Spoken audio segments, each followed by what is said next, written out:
अस्सलाम वालेकुम स्टूडेंट्स, क्या हाल है? कैसे हैं? हम नर्सिंग प्रोसेस पढ़ रहे थे और नर्सिंग प्रोसेस के हम सबसे पहले हमने असेसमेंट पढ़ा है। उसके बाद नर्सिंग डायग्नोसिस, फिर प्लानिंग। उसमें हमने शॉर्ट टर्म और लॉन्ग टर्म गोल बनाने सीखे हैं और प्लानिंग की है। अब जो चीज़ें हम प्लान कर लेते हैं उनको हमने इम्प्लीमेंट करना है। इम्प्लीमेंटेशन और एवेलुएशन में हमने क्या पढ़नी है चीज़ें? इम्प्लीमेंटेशन और एवेलुएशन की definition, discuss the purpose of implementation and evaluation, describe the clinical skills needed to implement the nursing plan of care, or describe activities the nurse carries out during the evaluation phase, and use a functional approach to implement and evaluate nursing care.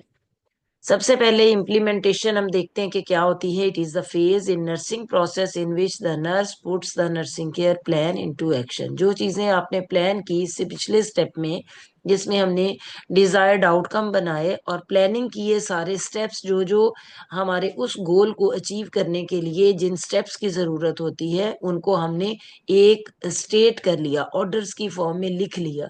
अब हम उन सारी चीजों को one by one करके implement करेंगे। Implementing consist of doing, delegating and recording. यानी हम वो काम होंगे कुछ जो हम खुद करेंगे, कुछ हम किसी दूसरे को डेलीगेट कर देंगे कि आप ये वाला काम करें, और कुछ चीजें जो हम काम करते जाएंगे उनको हम रिकॉर्ड करते जाएंगे और एंट्री करते जाएंगे। और अवेलुएशन क्या होती है? Evaluation is the planned ongoing and purposeful activity in which the client and healthcare professional determine the client's progress towards goal achievement and effectiveness of NCP। ठीक है, हमारा जो नर्सिंग केयर प्लान है उसकी इफेक्टिवनेस देखने के लिए, या क्लाइंट की प्रोग्रेस को देखने के लिए, या जितना जो हमारा गोल था क्या हमने वो अचीव कर लिया उसको देखने के लिए हम अवेलुएशन करते हैं। और अवेलुएशन हमारा लास्ट स्टेप है नर्सिंग प्रोसेस में। और अवेलुएशन से पहले हमारा जो स्टेप है उसमें हम इम्प्लीमेंट करते हैं, इंटरवेंशन करते हैं।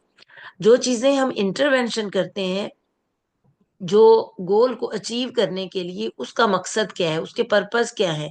Actions are taken to resolve client's problem. एक तो जो पेशेंट की प्रॉब्लम चल रही होती है, यानी हमने शुरू में पढ़ा कि जब हम पेशेंट को असेस करते हैं, उसका सब्जेक्टिव और ऑब्जेक्टिव डाटा लेते हैं, तो उसके बाद हम उसके सारे डाटा को देखते हुए, हम जैसे डॉक्टर्स मेडिकल डायग्नोसिस बनाते हैं तो नर्सिस क्या है, नर्सिंग डायग्नोसिस बनाती हैं।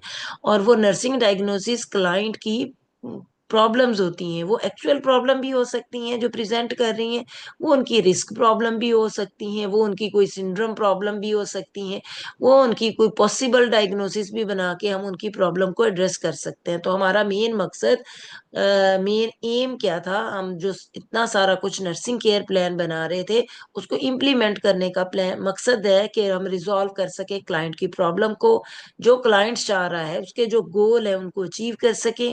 help out client to participate in the treatment care plan, or it is also used to provide physician initiated treatment to medical diagnosis. और जो मेडिकल डायग्नोसिस के लिए जो ट्रीटमेंट है उसको भी हम साथ लेके चलते हैं, और जो पेशेंट की प्रॉब्लम होती है उसको भी साथ लेके चलते हैं।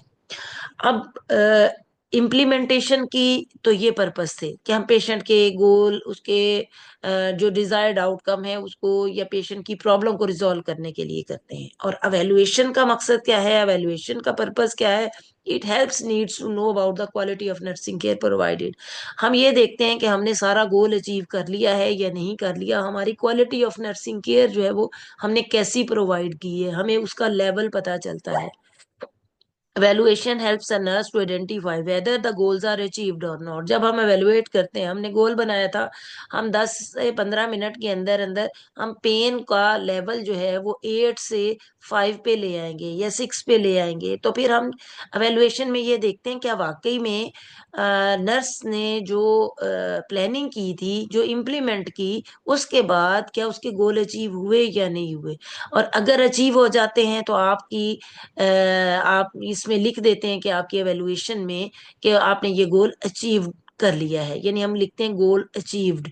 ठीक है। और अगर नहीं होता तो देन अगेन रीअसेस, और फिर ये रीअसेस करने के बाद हम प्लानिंग में जो मॉडिफिकेशन हमें ज़रूरत है हम वो करते हैं, और फिर इम्प्लीमेंटेशन करते हैं एंड अगेन एवेलुएशन करते हैं। It gives us information that problem has been resolved और not, tell us about the medical condition of the patient, patient की मेडिकल कंडीशन का हमें साथ साथ पता चलता है जब हम पेशेंट का एवेलुएट करते हैं। जैसे हम वाइटल साइंस ये रिपीटेडली लेते हैं 4 घंटे बाद, 6 घंटे बाद, तो या हमने पेशेंट को ऑब्जर्व किया तो हमें पता चलता है पहले पेशेंट लेटा हुआ था, अब उठ के बैठ गया है, सांस भी उसका बेहतर हो गया है, वाइटल साइंस भी उसके इम्प्रूव हो गए। तो हमें क्या पता चलता है पेशेंट की मेडिकल कंडीशन का। Effective evaluation declare that whether a nurse have a continue, modify और terminate care plan। ये एवेल्युएशन के बाद ही पता चलता है क्या हमने अभी वही उसकी जो प्लानिंग की थी वही चीजें अभी इम्प्लीमेंट करनी है, या हमने उसमें कोई मॉडिफिकेशन लेके आनी है, या अगर अचीव हो गया तो फिर हम टर्मिनेट कर देते हैं अपने प्लान ऑफ केयर को और नेक्स्ट नर्सिंग डायग्नोसिस बनाते हैं। अच्छा, समटाइम्स पेपर में क्वेश्चन आ जाता है describe the clinical skills needed to implement the nursing plan of care. ठीक है, ये 3 तरह की स्किल्स हैं जो आपको जरूरत होती है जब आपने कोई भी नर्सिंग केयर प्लान बनाना है, कोई भी स्किल करनी है, कोई भी आपने क्लिनिकल एरिया में काम करना है। तो हम कहते हैं हमें एक नर्स के पास कोग्निटिव स्किल्स होनी चाहिए, उसकी इंटरपर्सनल स्किल्स होनी चाहिए और टेक्निकल स्किल्स होनी चाहिए। ये तीनों स्किल्स बहुत इंपॉर्टेंट है। और जो कोग्निटिव स्किल है, कोग्निशन से, कोग्निशन का मतलब होता है आपकी समझ, आपका नॉलेज, आपकी अंडरस्टैंडिंग। ठीक है, इसकी बेस पे हम क्या करते हैं, अपने प्रॉब्लम को सॉल्व करते हैं जो पेशेंट से रिलेटेड होते हैं, डिसाइड करते हैं हमने कौन कौन सी प्लान करनी है, इम्प्लीमेंटेशन करनी है, कौन कौन सी स्ट्रेटजीज, कौन कौन सी टेक्निक्स यूज करनी है, क्रिटिकल थिंकिंग का यूज करना है, को क्रिएटिव क्रिएटिव थिंकिंग स्किल्स को यूज करते हुए हमने अपनी कोग्निटिव स्किल को यूज करना है। They are necessary for safe and intelligent nursing care. अगली जो स्किल आ जाती है वो इंटरपर्सनल स्किल्स हैं। इंटरपर्सनल का मतलब होता है दो लोगों के दरमियान, जैसे पेशेंट के साथ हमारा थेराप्यूटिक रिलेशनशिप होता है, तो उसके दौरान जब हमने थेराप्यूटिक रिलेशनशिप बिल्ड करना है तो उसमें हम डिफरेंट टाइप की एक्टिविटीज करते हैं। पेशेंट को हौसला देते हैं, सब्र देते हैं, यानी वर्बल और नॉन वर्बल एक्टिविटीज हम दोनों ही काम कर रहे होते हैं। पेशेंट हमें कुछ बता रहा होता है तो हम आंखों के इशारे से या सर के इशारे से, नोडिंग से हम पेशेंट को बताते हैं हाँ हम आपकी बात सुन रहे हैं, लिसनिंग हो रही है। ठीक है, और पेशेंट भी कंफर्ट फील करता है कि मेरी कोई बात भी सुन रहा है, और फिर उसके बाद जो है ना वो उन चीज़ों को हम नोट डाउन करते जाते हैं, डॉक्यूमेंट करते जाते हैं। जो पेशेंट बातें बता रहा होता है हम उसकी हर बात को सुनते हैं, और जो पेशेंट बताना चाह रहा है और उसके साथ प्रॉपरली कम्युनिकेट करते हैं अफेक्टिवली। इसके अंदर हमारा नॉलेज, हमारी एटीट्यूड, हमारी feeling, interest, appreciation for clients culture, values, ये चीजें इंटरपर्सनल स्किल के अंदर बहुत इंपॉर्टेंट है। और the skill help in clients comforting, counselling, referring and supporting. वहां पर हमें इंटरपर्सनल स्किल की जरूरत होती है। तीसरी टाइप की स्किल हमारी आ जाती है टेक्निकल स्किल्स। टेक्निकल वो स्किल्स होती हैं जिसमें क्लिनिकल एरिया में काम करने से रिलेटेड, प्रैक्टिकल वर्क से रिलेटेड होती हैं। वो हर नर्स जो है वो स्किलफुल होनी चाहिए। और these are the skills of practice such as manipulating equipment, आपको पता हो टेम्परेचर लेना है तो कौन सी चीजें चाहिए और उनकी मैनिपुलेशन क्या है। मैनिपुलेशन का मतलब होता है मूवमेंट, एक जगह से दूसरी जगह पेशेंट को लेके जाते हैं, इंजेक्शन देते हैं, मेडिसिन देते हैं, बैंडेज करते हैं कहीं जरूरत है, पेशेंट को प्री ऑप के लिए तैयार करना है, पोस्ट ऑप के लिए पेशेंट आ गया है तो आपने उसकी कैसे केयर करनी। हमें सारी स्किल्स आनी चाहिए एक नर्स को, उसकी कोग्निटिव स्किल, उसकी इंटरपर्सनल स्किल्स और उसकी टेक्निकल स्किल्स, तीनों स्किल्स अगर अच्छी होंगी तो तभी वो क्वालिटी नर्सिंग केयर प्रोवाइड कर सकती है। ठीक है, जो हमारा इम्प्लीमेंटेशन है, जब हम कोई भी, हमने यानी हमने शुरू में पढ़ा कि हमने पेशेंट का डाटा असेस करना है, असेस कर लिया। जब हमने असेसमेंट की हमने उसमें पढ़ा था कि हमने इंस्पेक्शन करनी होती है, हम पेशेंट से हिस्ट्री लेते हैं या इंटरव्यू स्किल्स यूज करते हुए उसकी टोटल हिस्ट्री लेनी है, जो कि हम कॉमनली 11 हेल्थ पैटर्न को यूज करते हुए लेते हैं। उसमें उसकी present complaint, past complaint, history, patient की, उसकी फैमिली की हिस्ट्री, डिजीज से रिलेटेड, ईच एंड एवरीथिंग हम नोट कर लेते हैं और इन्हीं चीजों को कंफर्म करते हैं विद द फिजिकल एग्जामिनेशन। जब हमने ये सारा कर लिया तो हमने इनको प्रायोरिटाइज करने के बाद नर्सिंग डायग्नोसिस बना ली। नर्सिंग डायग्नोसिस के बाद हमने गोल बनाए या डिजायर्ड आउटकम बनाए, जिनमें हमने शॉर्ट टर्म और लॉन्ग टर्म गोल बनाने होते हैं। उसमें ईच एंड एवरी स्टेप लिख दिया हमने, क्या क्या काम करने हैं प्लानिंग में। फिर उन्हीं चीजों को हमने इम्प्लीमेंट किया। ठीक है। जब हमने इम्प्लीमेंट करना है तो उसमें हमने क्या करना है, सबसे पहला काम रीअसेस द क्लाइंट। हो सकता है पेशेंट की कंडीशन ठीक हो गई हो, हमने बुखार से रिलेटेड उसका प्लान, केयर प्लान बनाया था, लेकिन हो सकता है उसका फीवर वैसे ही रिड्यूस हो गया हो, हमें जरूरत ही नहीं पड़ रही। तो रीअसेस द क्लाइंट। फिर determine the clients need for assistance. हमने देखना है वाकई में पेशेंट को कितनी असिस्टेंस चाहिए है, कितनी पेशेंट को नीड है। Implement the nursing order. जो हमने प्लान किए हुए थे ऑर्डर्स, उन सारों को हमने इम्प्लीमेंट करना है इम्प्लीमेंटेशन के अंदर। और इसमें हमने कुछ काम तो खुद करने हैं, कुछ काम डेलीगेट करने हैं, और कुछ काम जो हमने दे दिए हैं उनको सुपरवाइज करना है और कम्युनिकेट करना है नर्सिंग एक्शन को कि हमने कौन कौन से काम करने हैं, और इसके बाद इन सारों को डॉक्यूमेंट कर लेना है। अब इसको जस्ट मैं रीड करनी हूँ, ये मैंने वही बातें आपको बता दी। रीअसेसिंग द क्लाइंट में क्या है, just before implementation the nurse must reassess the client to make sure that intervention is still needed. ठीक है, इंटरवेंशन की भी जरूरत है या नहीं। हो सकता है आपने पेन किलर के लिए या पेशेंट को नींद नहीं आ रही उसके लिए नर्सिंग केयर प्लान बनाया, प्लान किया, इम्प्लीमेंटेशन के स्टेप पे आ गए, लेकिन पेशेंट तो सो रहा है, पेशेंट को पेन ही नहीं है, पेशेंट का फीवर ठीक हो गया, तो आपको क्या वो इम्प्लीमेंटेशन करने की जरूरत होगी? नहीं, हमें जरूरत ही नहीं, क्योंकि पेशेंट को ऑटोमेटिकली वो ठीक हो चुका है। फिर हम उसकी कोई और रीअसेस करने के बाद अगेन नर्सिंग डायग्नोसिस बनाएंगे जो प्रॉब्लम चल रहा है क्लाइंट के अंदर। Even though an order is written on care plan the client's condition may have change. ठीक है, इवन दो अगर ऑर्डर आपने लिख भी दिया लेकिन पेशेंट ठीक हो गया, उसकी कंडीशन चेंज हो गई, तो हम उसको रीअसेस कर लेंगे। For example the nurse seems the client with the diagnosis of disturbed sleep pattern related to anxiety and unfamiliar surrounding sleeping during round and defers back rub of patient which she has to be done as the relaxation therapy. अगर round के दौरान उसने देखा patient का problem तो ये था, sleep disturb थी लेकिन वो सुकून से सोया हुआ था, तो और आपने ये सोचा था कि मैंने उसकी प्लानिंग में लिखा है कि मैं पेशेंट की बैक रब जो है वो करवाऊंगी ताकि उसको रिलैक्सेशन थेरेपी मिले, लेकिन वो ऑलरेडी वो सो चुका है, तो फिर आप उसको डेफर कर देंगे, खत्म कर देंगे, आपकी ये नर्सिंग इंटरवेंशन आप नहीं करेंगे। दूसरा इम्प्लीमेंटेशन में हम कहते हैं determine the clients need for assistance. When implementing some nursing strategies the nurse may require assistance for one of the following reason: the nurse is unable to implement the nursing strategies safely alone, or assistance would reduce stress on the client, or nurse lacks the knowledge or skills to implement a particular nursing activity। अब nurse को ये देखना है, अगर patient की side change करवानी है तो समटाइम्स उसे असिस्टेंस चाहिए होती है, कोई पेशेंट का रिलेटिव, कोई आपका हेल्थ केयर प्रोवाइडर, कोई आपका जूनियर, कोई आपका सीनियर, कोई ना कोई बंदा। क्या आप खुद से अकेले काम कर सकते हैं या आपको किसी असिस्टेंस की जरूरत है? आपने ये भी, जब कोई चीज इंप्लीमेंट करनी है तो आपने इस चीज को देखना है। कुछ काम होते हैं जैसे टेम्परेचर लेना, ब्लड प्रेशर लेना, ये सारे काम, या रेस्पिरेशन पल्स लेना, ये एक नर्स खुद से अकेली कर लेती, फोलीज आउट करना, एनजी पास करना। लेकिन जैसे बैक पेशेंट की अटेंड करनी है, माउथ वॉश करना है, या पेशेंट का ड्रेसिंग चेंज करनी है, कपड़े बदलने हैं, तो ये कुछ ऐसे, या बाथ देना है पेशेंट को, कुछ ऐसी चीजें जिसमें उनको किसी न किसी और की हेल्प की जरूरत होती। इसलिए आपने असिस्टेंस की नीड देखनी कि एक नर्स को कितनी नीड है और किस बंदे की नीड है।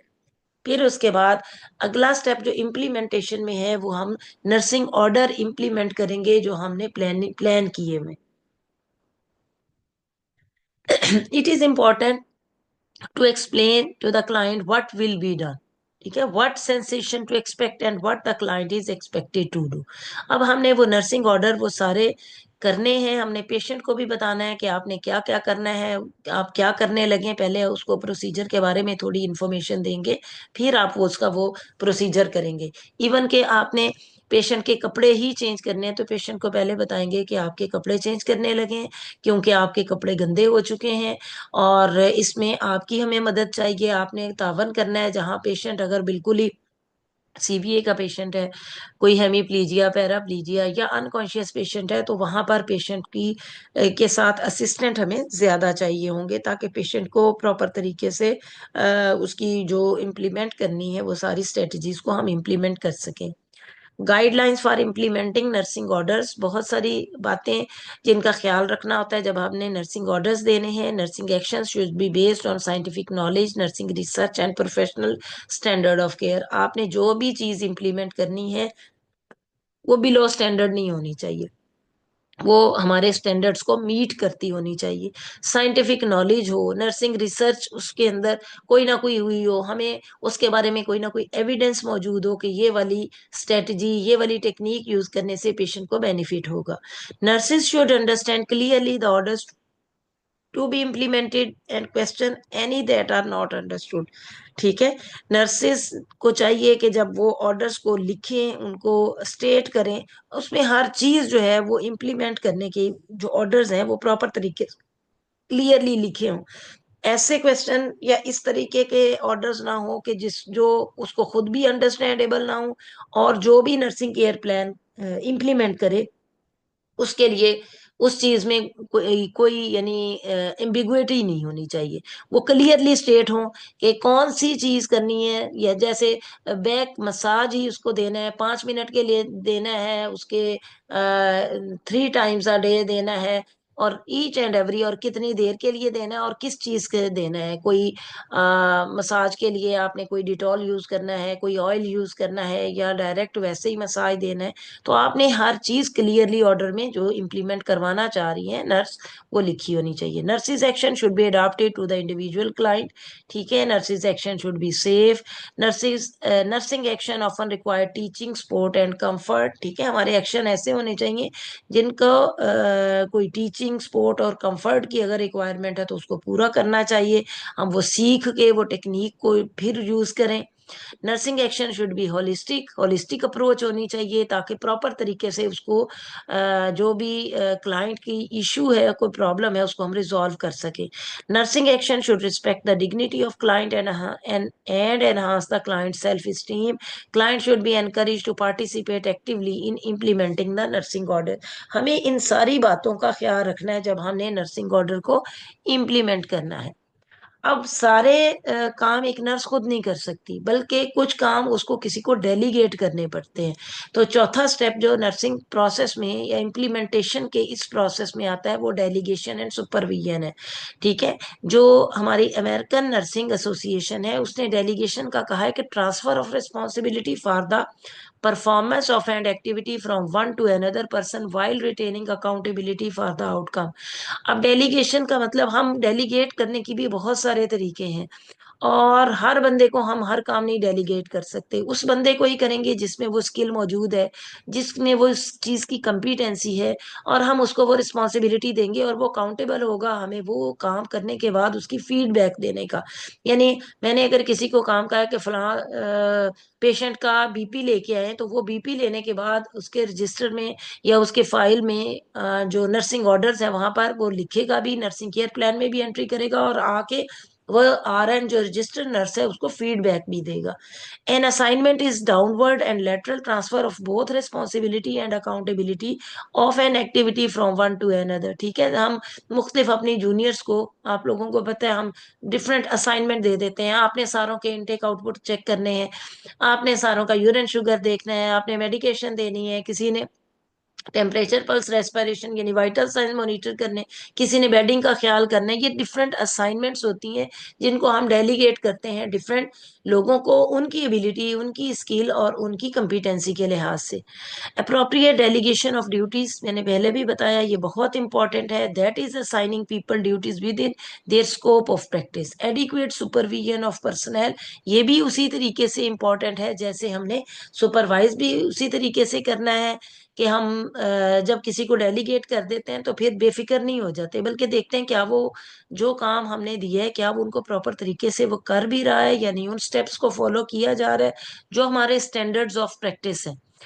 फिर इसके बाद जब हमने डेलीगेट कर दिया, सुपरवाइज कर दिया, तो फिर हम कम्युनिकेट करते हैं नर्सिंग एक्शन को कि अब करना क्या, क्या स्टेप कौन कौन से करने हैं। ठीक है, हमने ड्यूटीज तो दे दी, जैसे इनटेक आउटपुट का कह दिया, हमने बेडिंग का कह दिया, बेडिंग में उसने क्या क्या चीजों को देखना है।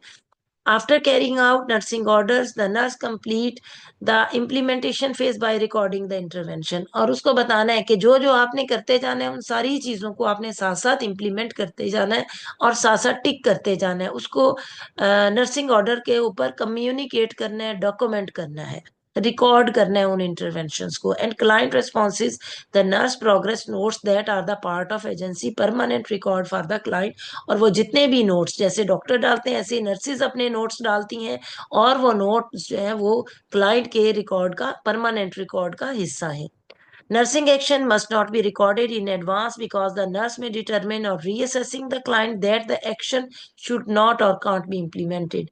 आप ऐसा नहीं कर सकते कि आप एक दफा आपने कोई एक्टिविटी अभी करने जा रहे हैं तो ऑलरेडी आप उसका लिख के चले जाएं कि मैंने ये कर दी है।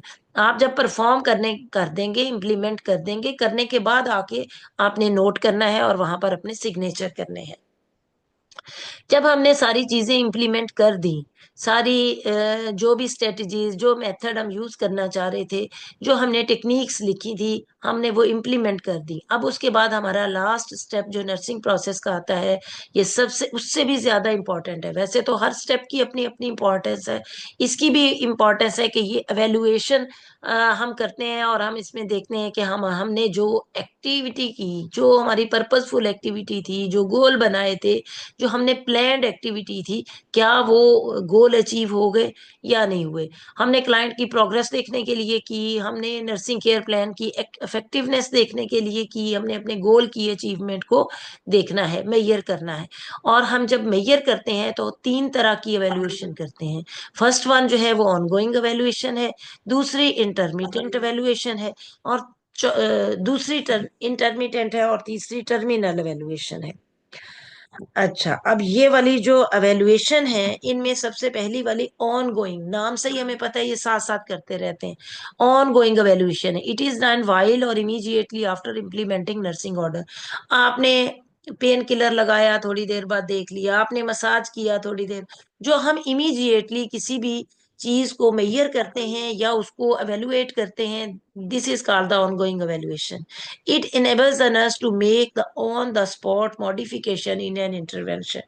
ठीक है, तो आपको पता चल जाता है कि आपकी ये इंटरवेंशन जो है वो इफेक्टिव हो रही है या नहीं। वहीं पर आप जो है वो उसको रीअसेस भी कर सकते हैं।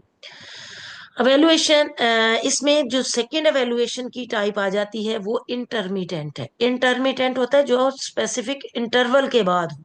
इंटरमीडिएंट एक के बाद एक, एक के बाद एक, ये हमारी इंटरमीडिएंट है। पहले एक दफा कर ली, फिर थोड़ी देर बाद आपने दोबारा की। ठीक है, जैसे performed at specific interval shows the extent of progress towards goal achievement and enable the nurse to correct any deficiencies and modify the plan of care as needed। हमें पता चल जाता है, यानी आपने पहले कोई एक इम्प्लीमेंटेशन की कोई स्ट्रेटजी, और फिर आपने एवेलुएट किया, आपको लगा इसमें एक चीज और ऐड कर देनी चाहिए, तो हम वो चीज ऐड करने के बाद अगेन एवेलुएट करते हैं, थोड़ी देर बाद फिर करते हैं। तो ये हम दो दो घंटे बाद जैसे किसी का टेम्परेचर लेते हैं, या वो टेम्परेचर लेना वो उसकी एवेलुएशन होती है कि हमने, और टेम्परेचर के लिए जो स्ट्रेटजीज यूज होती हैं वो आपकी इम्प्लीमेंटेशन है। आखिरी जो वैल्यूएशन होती है टर्मिनल, ये at the time of discharge, या कह लें, या आपने कंप्लीट हो गई है पेशेंट की असेसमेंट, पेशेंट की एवेल्युएशन, पेशेंट की सारी जो उसकी एक्टिविटी थी वो आपकी कंप्लीट होने के बाद जो हम एवेल्युएशन करते हैं वो टर्मिनल एवेल्युएशन है। इसमें status of goal achievement and evaluation of client self care abilities with regard to follow up care, ये हम प्रॉपर तरीके से उसे बताते हैं, क्योंकि इसके बाद पेशेंट ने घर चले जाना होता है। इस टोटल एवेल्युएशन के प्रोसेस में हम डाटा को कलेक्ट करते हैं रिलेटेड टू आउटकम्स, क्योंकि हम, मैंने पहले भी बताया, हम जो डिजायर्ड आउटकम में जो हम आउटकम बना लेते हैं, हम जो गोल बना लेते हैं, उसी को हम अवेलुएट करते हैं। हमने गोल बनाया था कि पेन हम 15 मिनट में रिलीव कर देंगे, ठीक है। और 15 मिनट के बाद हम अवेलुएट करेंगे क्या वो पेन का स्केल रिलीव हो गया है जितना हमने कहा था। अगर वो collect data related to outcomes, outcome के लिहाज से हम डाटा को कलेक्ट करते हैं, फिर कंपेयर करते हैं उसके डाटा को, रिलेट करते हैं नर्सिंग एक्शन को टू आउटकम। जो चीजें हमने प्लान की थी कि हमने वही सारे काम किए, एक्शन की वो सारी चीजें इम्प्लीमेंटेशन प्रोसेस में। Draw conclusion about problem status, फिर हम कंक्लूड करते हैं इन सारी चीजों को कि जो प्रॉब्लम थी पेशेंट की उसका अब स्टेटस क्या है। फिर कंटिन्यू या हमने करनी होती है उसकी उनकी सारी वही स्ट्रेटजीज, या हम मॉडिफिकेशन ले आते हैं या टर्मिनेट कर देते हैं अगर आपका गोल अचीव हो गया हो। अब हमने जो डाटा कलेक्ट करना है इस एवेल्युएशन में, using clearly stated precise and measurable desired outcomes as a guide, the nurse collects data so that the conclusion can be drawn about whether goals have been met. It is usually necessary to collect both objective and subjective data. जब हम evaluate करते हैं उसमें पहला काम क्या करते हैं, हम डाटा को कलेक्ट करते हैं रिलेटेड टू आउटकम। फिर हम कंपेयर करते हैं उन्हीं डाटा को। Both the nurse and client play an active role in comparing clients actual responses with the desired outcome. The nurse can draw one of three possible conclusion, या तो उसका गोल met हो गया होगा, या अभी पूरी तरह मेट नहीं हुआ जिसको हम कहते हैं पार्शली मेट, और या बिल्कुल ही मेट नहीं हुआ। तो यहीं से हम जो है वो रीअसेस करके अगेन हम नर्सिंग डायग्नोसिस, प्लानिंग, इम्प्लीमेंटेशन और अगेन एवेलुएशन पे आ जाएंगे। फिर हम तीसरा काम जो एवेलुएशन के इस स्टेप में करते हैं, relate nursing action to outcomes. Next expect is to evaluate the relationship between nursing action and outcome. It means to finding out that how much a nursing action contributed to achieve client goal. हमने जो बनाई थी techniques, जो हमने plan किए थे सारे steps, क्या उनका कोई रोल भी था नर्सिंग एक्शन का हमारे आउटकम को अचीव करने के लिए। For example, if a client is obese and need to lose 14 kg, when the nurse and client developed care plan, one short-term goal was to achieve 1.4 kg in a week. Nurse provides strategies to plan diet and calories consumed per day. After a week, client lost 1.8 kg of her weight, which means that nursing strategy was effective. ठीक है, समझ आ गई होगी कि हमने जो steps बनाए थे, मैंने पहले भी कहा, जो हमने स्ट्रेटजीज यूज की, जो आप चीज अचीव करना चाह रहे थे, जो आपके डिजायर्ड आउटकम थे, हम उनका रिलेशन देखेंगे क्या वो करने के बाद आपने वो आउटकम अचीव कर लिया या नहीं। अगर अचीव हो गया तो इसका मतलब है आपके नर्सिंग एक्शन ठीक थे, और अगर अचीव नहीं हुआ तो इसका मतलब है आपको मजीद उसमें एक्शन मॉडिफाई करने की जरूरत है। और एंड पे हम कंक्लूड करते हैं प्रॉब्लम स्टेटमेंट को, प्रॉब्लम के स्टेटस को, क्लाइंट की कंडीशन को, उसकी प्रोग्रेस को।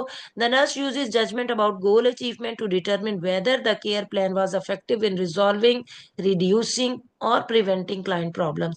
When the goals have been met, the nurse draw one of the following conclusion: actual problem was resolved, potential problem has been prevented, risk factors no longer exist, then the nurse discontinue the care of problem।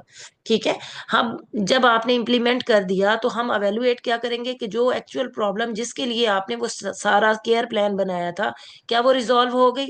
अगर resolve हो गई या आपकी potential problem prevent हो गई, कि जो हो सकती थी इश्यूज वो रिजॉल्व हो गए, वो प्रिवेंट हो गए, और रिस्क फैक्टर भी अब मौजूद नहीं है, तो इसका मतलब है आपने गोल अचीव कर लिया। तो अब आपने वो जो केयर प्लान है वो आपने डिसकंटिन्यू कर देना है, और नेक्स्ट नर्सिंग डायग्नोसिस बनानी है अगेन असेस करके पेशेंट को।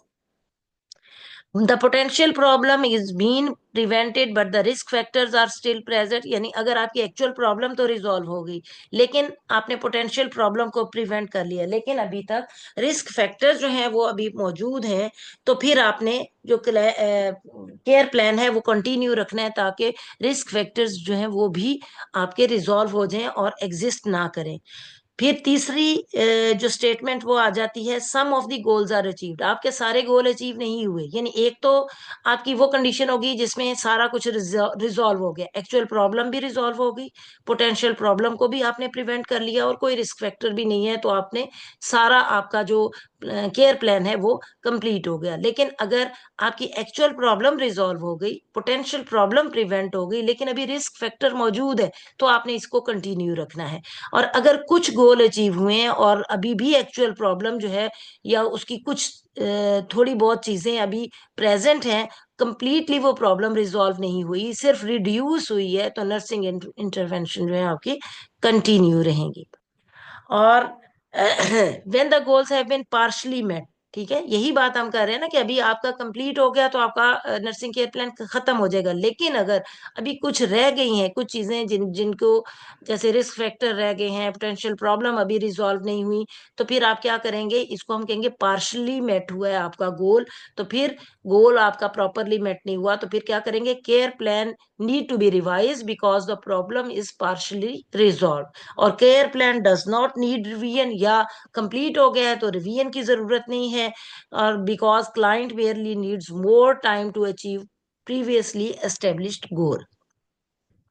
अब यहाँ पर हम आके, जब आपका गोल अगर तो अचीव हो गया तो केयर प्लान खत्म हो गया, लेकिन अगर अचीव नहीं हुआ, हम उसको रिव्यू करते हैं और उसकी जो हमने प्लान की थी स्ट्रेटजीज, जो एक्टिविटीज, उसमें मॉडिफिकेशन ले आते हैं। After drawing conclusion about the status of client problem, the nurse modify the care plan as indicated. Depending upon the policies of agency, healthcare facility modification may be made. The nurse review the steps of nursing process, again assess करती है, diagnose करती है, plan करती है और implement करती है। Evaluating the quality of nursing care, यानी हमने एक तो ये अवेलुएट कर लिया कि नर्सिंग केयर हमने प्रोवाइड की और उसके बाद उसकी पेशेंट की प्रॉब्लम रिजॉल्व होगी। दूसरी चीज हम अवेलुएट करते हैं, जो हमने नर्सिंग केयर प्रोवाइड की, क्या वो मार्जिन की नर्सिंग केयर थी या वो क्वालिटी नर्सिंग केयर थी। हमारा फोकस क्वालिटी नर्सिंग केयर पे है। तो हम नर्सिंग केयर की तीन चीजों को एवेलुएट करते हैं, क्वालिटी एश्योरेंस, क्वालिटी इंप्रूवमेंट और नर्सिंग ऑडिट के जरिए। ठीक है।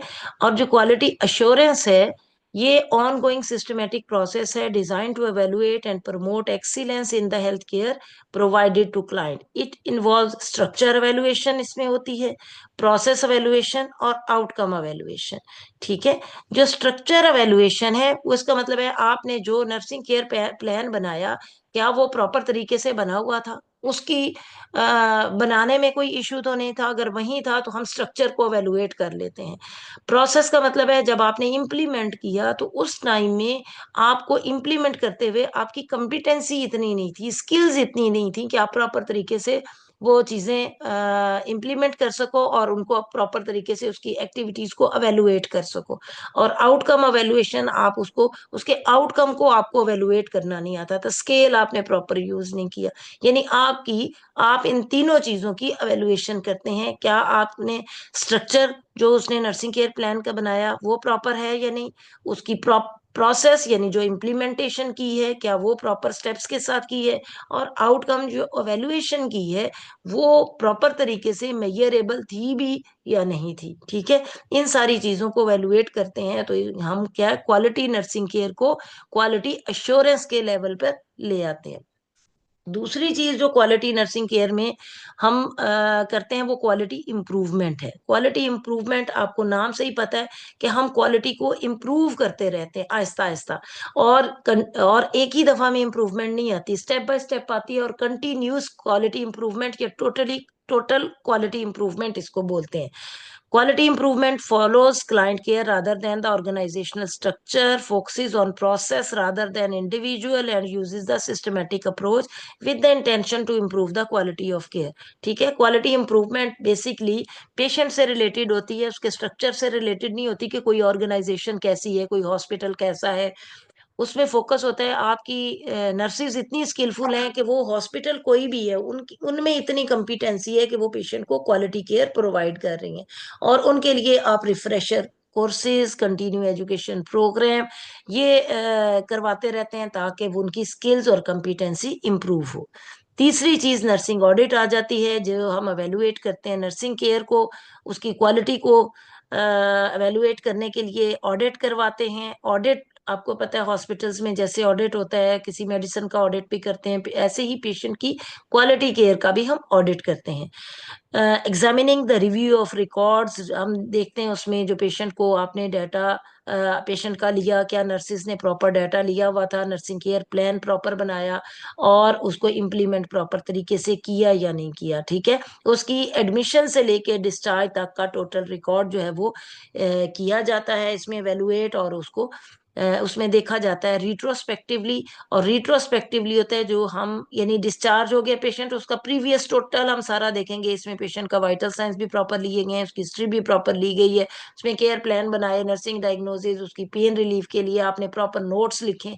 ये सारी चीजों की एवेल्युएशन जो है वो नर्सिंग ऑडिट कहलाता है। Use a functional approach to implement evaluate client care. जैसे ये हमारा कोई एक पैटर्न हम ले लें, फंक्शनल अप्रोच में हमने सारे पैटर्न जो हैं वो 11 हेल्थ पैटर्न जॉर्डन के पढ़े थे। उनमें फर्ज करें हम एक एक एक्टिविटी और एक्सरसाइज पैटर्न लेते हैं। हमारा पेशेंट ऐसा है जो कि मूव नहीं कर सकता, सीवीए का पेशेंट है, उसकी अगर हमने हिस्ट्री ली है तो हिस्ट्री में उसकी एक्टिविटी, उसकी एक्सरसाइज, उसकी type of exercise, frequency, duration, कौन से फैक्टर्स उसके एक्टिविटी पे अफेक्ट करते हैं, और कौन सी एक्टिविटीज वो खुद से कर सकता है इंडिपेंडेंटली, डिपेंडेंट वो कौन सी एक्टिविटीज के लिए है, और फिजिकल एग्जामिनेशन उसका प्रॉपर आपने करके वो यहाँ पर लिखना, बॉडी अलाइनमेंट उसकी कैसी, यानी हेड टू टो टोटल उसकी असेसमेंट होगी, उसकी गेट कैसी है, मूवमेंट ऑफ जॉइंट, क्योंकि एक्टिविटी से बेस है तो हमने उसका टोटल स्केलेटन और उसके सारे जॉइंट्स की मूवमेंट, उसकी फ्लेक्शन, उसकी एडक्शन, उसकी अबडक्शन, उसकी रेंज ऑफ मोशन, ये सारी चीजें आपने नोट भी करनी है और इसमें डाटा में आपने लिखनी है। ठीक है, फिर appearance, limitation of movement, muscle mass, ये सारी चीजें। डायग्नोस बनाएंगे तो हम 2 पार्ट डायग्नोसिस मोस्टली अभी आपको सिखा रहे हैं, क्योंकि 3 पार्ट थोड़ी सी डिफिकल्ट हो जाती है, कम से कम 2 पार्ट आपको जरूर आनी चाहिए।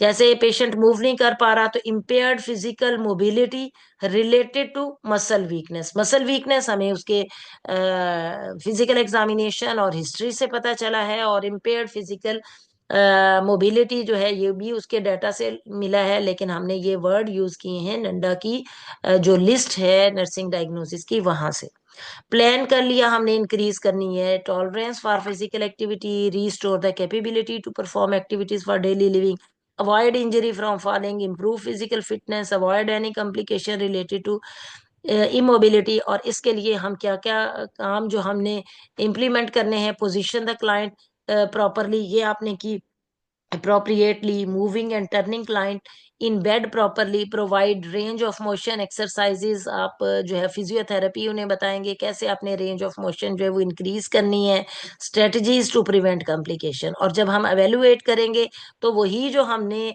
चीज प्लान की थी, has the client physical and mental condition change motivation to perform exercises, और were appropriate range of motion exercises done, is the client is ready to perform activity of daily living. अगर वो सारे काम करने के लिए विलिंग हो गया जो हमने प्लान किया था, तो इसका मतलब है कि आपका जो केयर प्लान है वो आपने अचीव कर लिया। और अगर अचीव नहीं कर सका, फिर हम क्या करेंगे, फिर रीअसेस करेंगे और मॉडिफाई करेंगे उसके अंदर जो प्लान ऑफ केयर। ठीक है, समझ आ गई है। चले, आज का नर्सिंग प्रोसेस का लेक्चर कंप्लीट हो गया है। नेक्स्ट इंशाल्लाह हम नेक्स्ट लेक्चर के साथ जो है वो आएंगे। तो इसको बहुत अच्छा करके पढ़ें, जो भी कोई क्वेश्चन हो और समझ ना आए तो वो आप जो है वो पूछ सकते हैं। ओके, अल्लाह हाफिज।